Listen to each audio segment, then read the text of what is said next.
Samantala, nakakaapekto pa rin sa klima ng bansa ang umiiral na weather systems. Northeast monsoon, easterlies at shear line at patuloy na nagdudulot ng mahihina hanggang sa malakas na pag-ulan sa bansa. Samantala, ang Pag-asa ay walang namataang LPA o bagyo sa loob at labas ng PAR. Ang ulat panahon mula kay Jen Garcia.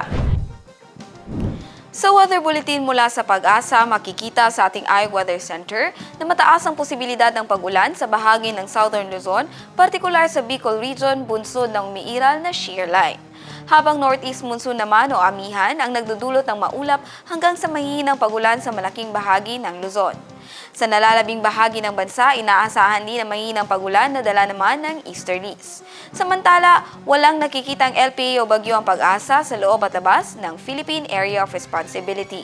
At para naman sa magiging lagay ng ating panahon bukas, sa Cotabato City maglalaro ang agwatang temperatura sa 23 to 32 degrees Celsius at nasa 60% ang chance of rain.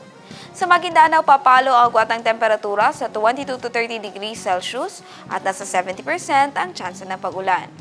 Sa Cotabato Province, maglalaro sa 24 to 33 degrees Celsius ang agwatang temperatura at 60% ang tsansang uulan. 24 to 32 degrees Celsius naman ang magiging agwatang temperatura sa Davao City bukas at 90% ang chance of rain. Sa Cagayan de Oro City, papalo sa 24 to 31 degrees Celsius ang agwatang temperatura at 60% ang chance ng pag-ulan.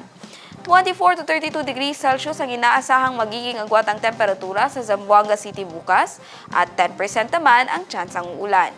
Ang Lanao del Norte papalo bukas sa 22 to 30 degrees Celsius ang agwatang temperatura at nasa 70% ang chance ng pag-ulan. Habang sa Lanao del Sur naman ay makakaranas ng 22 to 28 degrees Celsius ang agwatang temperatura at nasa 80% ang chance of rain. Ang araw ay sumikat kaninang 6:24 ng umaga at lumubog na 5:43 ng gabi. At yan ang latest mula sa ating iWeather Center. Jen Garcia, iMinds, Philippines.